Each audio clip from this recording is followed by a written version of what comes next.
Praise the Lord. Good morning. ప్రభువైన యేసుక్రీస్తు శుభనామంలో మీ అందరికీ వందనములు. చిన్న ప్రార్థనతో ఈరోజు దేవుని వాగ్దానాన్ని స్వతంత్రించుకుందామా?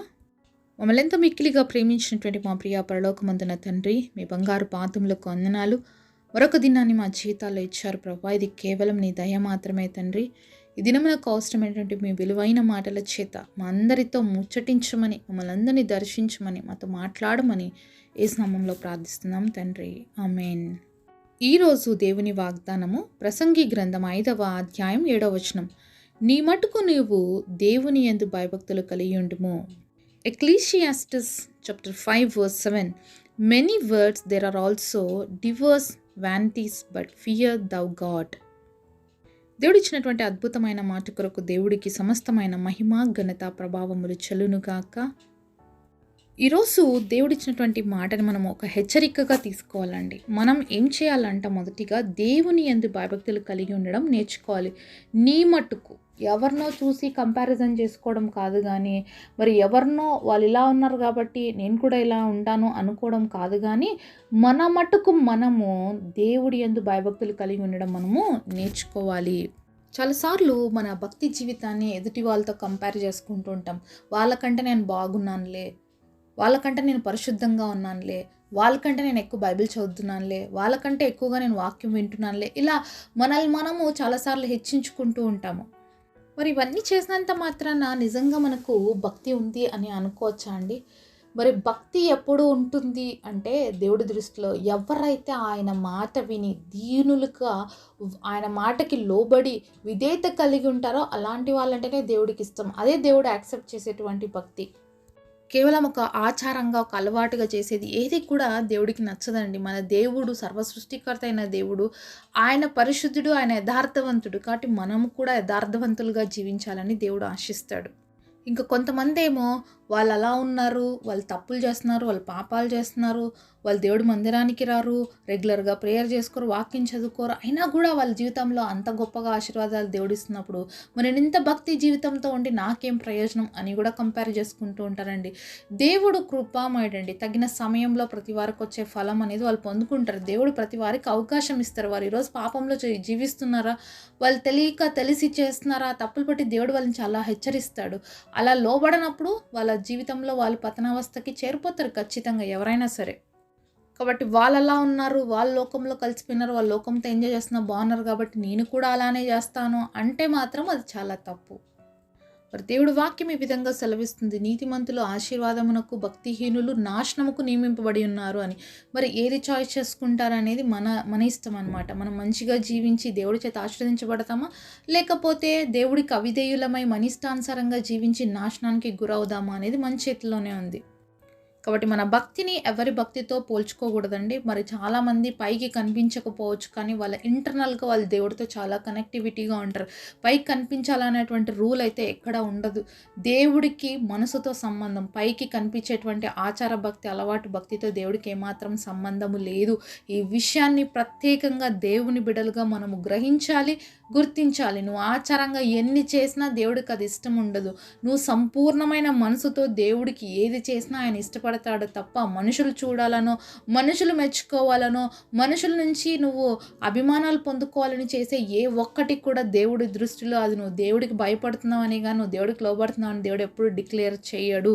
దేవుడు మన హృదయాంతరంగమును చూస్తాడు. కాబట్టి దయచేసి ఎవరి భక్తితో కూడా ఎప్పుడు కంపేర్ చేసుకోకుండా మన మట్టుకు మనం దేవుళ్ళు ఎలా ఉన్నాం, ఈరోజు ఎలా ఉన్నాను, లేకపోతే పోయిన సంవత్సరం నా స్థితి ఏంటి, ఆత్మీయంగా నేను ఇప్పుడు వృద్ధిలోకి వచ్చానా, ప్రతిరోజు నా జీవితాన్ని నేను మార్చుకుంటున్నానా, ఆత్మీయంగా ఉంటున్నానా, ఇలా మన జీవితాన్ని మనం సరిచేసుకుంటూ ఎప్పుడు కూడా దేవుడి దృష్టిలో మంచిగా ఉండడానికి మాత్రమే ప్రయత్నం చేయాలి, కానీ మనుషుల దృష్టిలో కాదండి. ఇది మాత్రం గుర్తుపెట్టుకోవాలి ఖచ్చితంగా. ఇంకొకటి, ఎవరితో కూడా మనం కంపారిజన్ చేసుకోకూడదు. ఏ విషయానికి మనం కంపారిజన్ అవసరం లేదు. మనము దేవుడి దృష్టిలో ఒక ప్రత్యేకమైన వాళ్ళం. ఒక దేశంలో ఉన్నటువంటి రాజు తన యొక్క మరి గార్డెన్లో రకరకాల పూల చెట్లు, పళ్ళ చెట్లు, అన్ని చెట్లు వేసుకున్నాడు అనమాట. అయితే ఒకరోజు ఆ యొక్క తోటలో ఉన్నటువంటి ఆ చెట్లన్నీ కూడా మాట్లాడుకుంటున్నాయన్నమాట. ఏమని అంటే, "అయ్యో! నేను మల్లెపూలాగా లేనే" అని చెప్పేసి బంతిపువ్వు మాట్లాడుకుంటా ఉందంట. "నా దగ్గర స్మెల్ ఉండదు" ఇలా. ఒక్కొక్క చెట్లు అన్నీ కూడా అలా మాట్లాడుకొని, మరి మామిడి చెట్టేమో "నా పళ్ళు పుల్లగా ఉంటాయి, సపోటావి నీ తియ్యగా ఉంటాయి." ఇట్లా ఒక చెట్టుని ఒకరు కంపేర్ చేసుకుంటూ, "నీలాగా నేను లేను, నాలాగా నువ్వు లేవు" అని చెప్పి బాధపడుకుంటూ అందరూ డీలా పడిపోయినారనమాట. అన్ని చెట్లు కూడా చాలా నీరసించిపోయి, వంగిపోయి, వాడిపోయిన పరిస్థితిలోకొచ్చాయి. రాజొచ్చి ఆ తోటలో చూస్తున్నాడంట. అన్ని చెట్లు వాడిపోయి ఏదో బాధగా, దిగాలుగా ఉన్నాయన్నమాట. రాజుకేం అర్థం కాలే. ఏమైంది? వీటికి నీళ్ళు సరిగ్గా పోయట్లేదా? వీటికి ఎరువేయట్లేదని అడిగితే, అక్కడున్న వాళ్ళు "అన్నీ చేస్తున్నాను సార్, నేను అన్నీ చేస్తున్నాను. కానీ ఎందుకో చెట్లు ఇలా అయిపోతున్నాయి" అంటే, రాజు అడిగాడంట ఆ చెట్లకి, "ఎందుకు మీరు ఇలా అయిపోతున్నారు? ఏమైంది? మీ ప్రాబ్లమ్ ఏంటంటే?" మరి ప్రతి చెట్టు చెప్పడమే ఒక్కొక్క చెట్టు ఒక్కొక్క రీజన్ చెప్తుందంట. మరి టెంకాయ చెట్టు అంటుందంట, "రాజా నేను అన్నిటికంటే హైట్ ఉన్నాను. మరి నన్ను ఎక్కాలన్నా, కోసుకోవాలన్నా ఎవ్వరు మరి ఇష్టపడరు. ప్లస్ నా చెట్టు కింద ఎవరు కూర్చోరు" అని చెప్పి బాధపడుతుందంట. అలా ఒక్కొక్క చెట్టు ఒక్కొక్క దాన్ని కంపారిజన్ చేసుకుంటూ బాధపడుతూ ఉంటే, ఒక మల్లెపూ చెట్టు మాత్రం చిన్న చెట్టు మాత్రము చాలా హ్యాపీగా ఫుల్గా ఫ్లవర్స్తో చాలా బాగుందంట. సరే రాజు అన్నిటిని అడుక్కొని పోయిన తర్వాత దాని దగ్గర పోయి, "ఈ తోటలో ఉన్న అన్ని చెట్లు చాలా దిగాలుగా బాధగా ఉన్నాయి కదా, మరి నువ్వెందుకు అంత హ్యాపీగా ఉన్నావు మల్లెపూ చెట్టు" అని చెప్పి అడిగితే, ఆ మల్లెపూ చెట్టు చెప్తుందంట, "రాజా ఈ తోటలో ప్రతి ఒక్కటి డిఫరెంట్‌గా ఉండాలనే కదా నువ్వు ఇన్ని చెట్లు నాటావు, ఇన్ని పూల మొక్కలేసావు, ఇన్ని చెట్లు నాటుకున్నావు. అందరం ఒకటేలాగుంటే ఏమి యూజ్ రాజా" అని చెప్పి, "కాబట్టి నేను మల్లెపువ్వుని కాబట్టి నువ్వు నీ తోటలో నాటుకున్నావు. నేను మల్లెపూలాగే ఉంటాను రాజా. మిగతా వాటిలాగా నేనెందుకు ఉంటానని" చెప్పిందంట. అప్పుడు రాజుకి చాలా సంతోషం వేసిందంట. నిజంగా నువ్వన్నా సత్యాన్ని గ్రహించుకున్నావు అని చెప్పి చాలా ఆనందించాడంట. కాబట్టి ఈరోజు ఎదుటి వాళ్ళని చూసి మనం కూడా కంపారిజన్ చేసుకుంటాం. నిన్ను నీలాగా ఉండడానికే ప్రయత్నం చేయాలి. దేవుడికి ఆల్రెడీ మరి ఎవరికి కావాలో వాళ్ళు ఆల్రెడీ దేవుడు ఏ ఏ పరిస్థితులు బట్టి వాళ్ళు నియమించాలో వాళ్ళు నియమించుకున్నాడు. కానీ నువ్వు వాళ్ళలాగా నేను వీళ్ళలాగా ఉండాలని నువ్వు అనుకుంటూ పోతే, వాళ్ళని చూసి నా భక్తి వాళ్ళకంటే బాగుందిలే, వీళ్ళకంటే నేను బాగలేనులే, ఇలాంటి కంపారిజన్స్ లేకోకుండా మనము దేవుడి సన్నిధిలో ఎంతవరకు కరెక్ట్గా ఉన్నాము, దేవుడు మనకు అప్పగించినటువంటి పని కానీ బాధ్యత కానీ దేవుడి విషయంలో మనం నమ్మకంగా ఉంటున్నామా లేదా అనేది మన మటుకు మనం ప్రతి విషయంలో పరీక్షించుకోవాలి.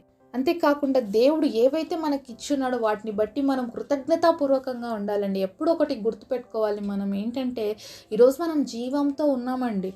ఈరోజు మరొక దినాన్ని మన జీవితంలో చూడగలుగుతున్నామంటే ఇది కేవలం దేవుని కృప మాత్రమే.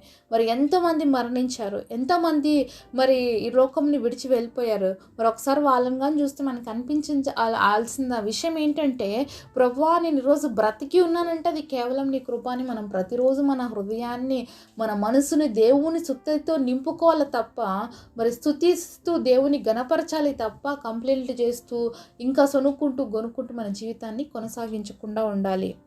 కాబట్టి ఈరోజు మీ జీవితంలో ఏ పరిస్థితిలో ఉన్నారు? ఆత్మీయ జీవితంలో ఎలా ఉన్నారు? మరి దేవుడి దృష్టిలో మంచిగా ఉండడానికి ప్రయత్నం చేస్తున్నారా? మనుషుల దృష్టిలో మంచిగా ఉండడానికి ప్రయత్నం చేస్తున్నారా? మనుషుల దృష్టిలో మంచిగా ఉండడానికి ప్రయత్నం చేసినా ఎవ్వరికీ కూడా పరలోక రాజ్యం రాదండి. మరి ఎవరైతే దేవుడి దృష్టిలో యథార్థంగా ఉంటారో వాళ్ళు మాత్రమే పరలోక రాజ్యానికి చేరుతారు. మనుషులు చూడాలని చేసే ఏ పని కూడా దేవుడి దృష్టికి అంగీకారం కాదు. ఎప్పుడు నా పనులు దేవుడి దృష్టికి అంగీకారంగా ఉండాలనే ఆలోచనతోనే మనం ముందుకు సాగాలి. అప్పుడే పరలోక రాజ్యానికి మనము వారసులు అవుతాం. అంతేకాకుండా దేవుడికి ఇష్టమైన వాళ్ళం అవుతాం. కాబట్టి ఈరోజు నుంచి కంపారిజన్ మానుకుందాము. మన మట్టుకు మనము దేవుళ్ళు ఎలా ఉన్నామో చూసుకుందాము. మనల్ని మనం సరి చేసుకుందాం. ఒకవేళ ఎక్కడైనా తక్కువగా ఉంటున్నామో దేవుడు మనల్ని చూసినప్పుడు ఇంకా మన జీవితంలో మార్చుకోవాల్సినవి ఏవైనా ఉంటే దయచేసి మనం దేవుడి సన్నిధిలో వాటిని ఒప్పుకుందాము, విడిచిపెడదాము, మన జీవితాలని మార్చుకుందాం. తద్వారా మనం నిత్య రాజ్యానికి వారసులు అవుతామండి. ఈ లోకంలో ఎంత ప్రయాసపడినా, ఈ లోకంలో ఎన్ని సంపాదించినా అవన్నీ ఒకరోజు విడిచిపెట్టి వెళ్ళిపోవాల్సిందే.